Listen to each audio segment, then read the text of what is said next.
Welcome to Section 6, where we're going to talk about replacing religion.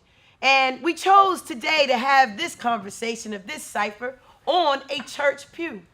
And we're going to actually have a conversation talking about the replacement of religion. So first thing I want to talk about, there are a few songs that come to mind, namely from two artists, Kanye West and Jay-Z. Kanye West in his most recent album, Yeezus, which already has its own sort of religious connotations, has a song called I Am a God. In his earlier album, he does a song called The New God Flow. And not only that, Jay-Z in his most recent album, Magna Carta Holy Grail, has two songs that are exceptionally interesting, particularly for religious studies scholars, but are also interesting for the public. The first is Crown, where he talks about you in the presence of a king, scratch that, you in the presence of a God. And then in terms of on heaven, he uses a 5% language to understand himself as having a God body. For him, the reason why I bring these two artists up is because what hip hop can do in terms of replacing or providing an alternative or substituting is the way in which they flip the script, the way in which they change what scholars call discourse and change the meaning of words in order to allow new ways of creating meaning. These songs from many other people in heaven, for example, Jay-Z talks about turning arenas into churches and calls his rap verses scriptures. This inversion of language, this flipping the script, this changing of the discourse is one way that hip hop provides a different way or an alternative or even a replacement for these other religious institutions that are often failing to do what hip hop is trying to offer. Yeah, on the point of replacement, these replacement logics, I go back to where we're sitting. I can't say enough about how poignant it is that we are on a church pew here in Houston, Texas, at aerosol warfare. This thing is a religious object, right? But it's still a religious object. The interesting thing is the way that here in like a hip hop venue, a place where the culture is celebrated, we have a remix, right? Like there's very little difference. There's a whole lot of synergy between the way that this church pew is getting remixed and reappropriated in new ways and new forms, but in the same way still, such that like religion doesn't get replaced, but it can get ripped to shit and rebuilt and remixed and sampled and put in a whole bunch of different sorts of cultural mixing boards and things like that, and we make it our own. And folks inside churches do that, and they just say that they don't. But either way, hip hop is about truth telling and about being upfront and abrasive and honest with respect to how culture works, how it happens.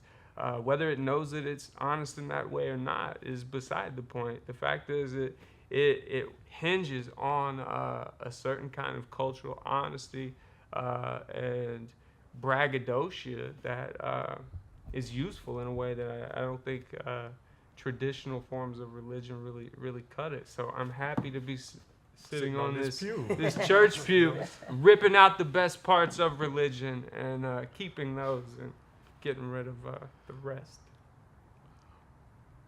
It's on you, boy. Oh, one way that, well, there are several things I think about in terms of whether or not hip hop can or how hip hop replaces religion.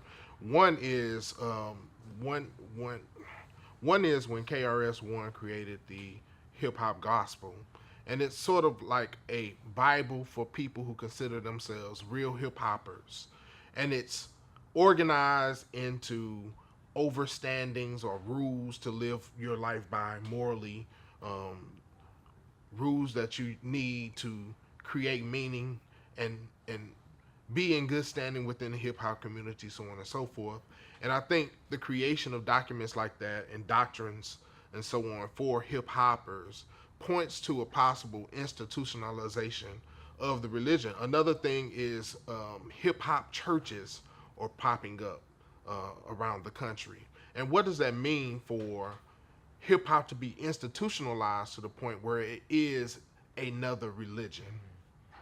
Well, I think about it as where we are in the story. We actually were liberated from the Pharaoh in the 60s. Our Moses came. He didn't get to see us go to the promised land. And we entered the wilderness.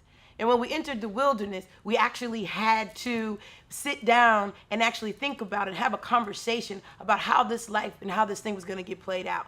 And this is where art comes in. And when we started wrestling about what's going on, we say there is a phrase, thou art God. We know there is one. We were liberated. But in between God and thou is art. And hip hop is art. And so when we're trying to figure out who this new black, who this new struggle was going to be, what this new territory was going to be, how God was going to operate through and to us, we chose art. We chose art to be that bridge to express who we are, what we're going to be, how we're going to live, what this thing called life means. As we were free, we were liberated. We were able to decide who we are and what we wanted to be. And it was great. And we felt it. And we brought it to the streets. We brought it to the world. And we united. We united on one common goal. And that's to be here, to live, and live the life the way we wanted to live it. And the best way to get that understanding that we know, being in the struggle, coming out of the wilderness, is art. Art's going to be able to make me be able to understand how this thing called life plays out. And so therefore, when we were on there spinning the tables, we were creating. And as long as we were creating, we were being godlike. And we knew that. We knew that there was no politics, no economics, no struggle that could stop the God in me and the God in you. And hip hop, we embraced it. And that's what helps replace religion. It brings you back to something. It's something that was stolen from most African Americans, stolen our identity, stolen everything we had, our history, our culture, and we wanted it back. And when we got it back, we got it through the beat, we got it through the graffiti, we got it through the dance, we got it through the DJ, we got it all. And now we are, thou art God, and we knew it. Two songs that I would like to leave y'all with in terms of what we've been talking about is Jay-Z's Crown. The hook says they tried to write us out of history. Driscoll talked about resistance, and so in many implicit ways Jason did too. And the other song is Common's Be, and that's what Andrea was just talking about. Common talks about the present being a gift and him just wanting to be. And Andrea just told the story of communities being. So as we leave you on this last teaching team shout out, we want you to continue to think about these concepts and bring it outside of this class and bring it into your everyday lives. Peace.